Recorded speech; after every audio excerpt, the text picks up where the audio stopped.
Hello അസ്സാം വലൈക്കും. എന്തുണ്ട്, എല്ലാവർക്കും സുഖമല്ലേ? അപ്പോൾ ഈ സെറ്റിങ്സ് എല്ലാം കാണുമ്പോൾ തന്നെ എല്ലാവർക്കും മനസ്സിലായിട്ടുണ്ടാവില്ല ഞാൻ എവിടെയുള്ളത്. പ്രത്യേകിച്ച് ഒരു പ്രവാസിക്ക് വേറെ എവിടെയല്ല, നമ്മുടെ യൂസഫ് അലി സാറിൻ്റെ ലുലു. അപ്പോൾ ഞാൻ ഈ വീഡിയോ എടുക്കാനുള്ള കാരണം എന്ന് വെച്ചാൽ, മുമ്പൊക്കെ ഞാൻ കല്യാണം കഴിഞ്ഞ സമയത്ത് നമ്മൾ പർച്ചേസിങ്ങിന് പോകില്ല, ലുലുവിൽ പോകുന്ന സമയത്ത് നമ്മൾ എന്ത് ചെയ്യും, നേരെ പോകും, മുട്ട, പാല്, പിന്നെ വെജിറ്റബിൾസ്, മീറ്റ്, ഫിഷ് അതൊക്കെ വാങ്ങും, നേരെ റൂമിലേക്ക് പോകും. കഴിഞ്ഞ ഒരു 1-2 വർഷമായിട്ട് ഞാൻ അവിടെ പോയാൽ മസ്റ്റായിട്ട് വിസിറ്റ് ചെയ്യുന്ന ഒരു ഏരിയയാണ് bakery, food, especially food. Okay, ഈ ഒരു കാണുന്ന പിസ്താഷ്യോ കുക്കീസ്, ഈ ബട്ടർ കുക്കീസ്, എത്ര പേര് അവിടുന്ന് ട്രൈ ചെയ്തിട്ടുണ്ട്?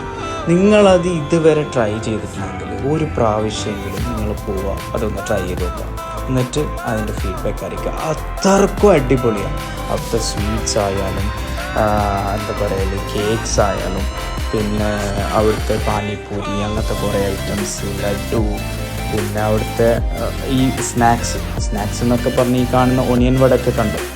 നമ്മൾ പോയാൽ ഒരു ബൈറ്റെങ്കിലും ഒന്ന് വാങ്ങിയിട്ട് ഒരു 3-4 ആളുണ്ടെങ്കിൽ നമ്മളെല്ലാവരും ഒരു ബൈറ്റെങ്കിലും അത് അവിടെ നിന്ന് കഴിക്കാതെ നമ്മൾ വരില്ല. പിന്നെ അവിടുത്തെ ഗ്രിൽ ചിക്കൻ, എൻ്റെ കുട്ടിക്ക് അവിടെ എത്തിയാൽ അവിടുത്തെ ബിരിയാണി വേണം. പിന്നെ ഈ ഫ്രഷ്ലി മേക്ക് ഈ ഹുമ്മൂസ്, ഗാർലിക്, മുത്തപ്പൽ, ആ ഗാർലിക്കൊക്കെ നിങ്ങളൊന്ന് ട്രൈ ചെയ്യണം നെക്സ്റ്റ് ടൈം.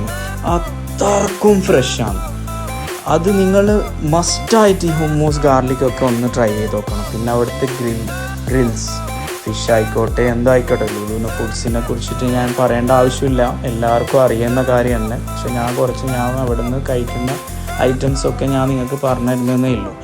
ഓക്കെ, അപ്പോൾ ഇതുവരെക്കും നിങ്ങൾ ലുലു ഫുഡ്സിൻ്റെ ഈ ഒരു ഏരിയയിൽ പോയിട്ടില്ല, ഇതുവരെ ട്രൈ ചെയ്തിട്ടില്ല എന്നുണ്ടെങ്കിൽ നെക്സ്റ്റ് ടൈം പോവുക, ട്രൈ ചെയ്യുക. ഇത് ഞാൻ പോയിട്ടുള്ളത് മുഷറഫ് മാളിലാണ്. അപ്പോൾ നിങ്ങൾ ട്രൈ ചെയ്ത് ഫീഡ്ബാക്ക് അറിയിക്കുക. അപ്പോൾ മാസലാം, ബൈ.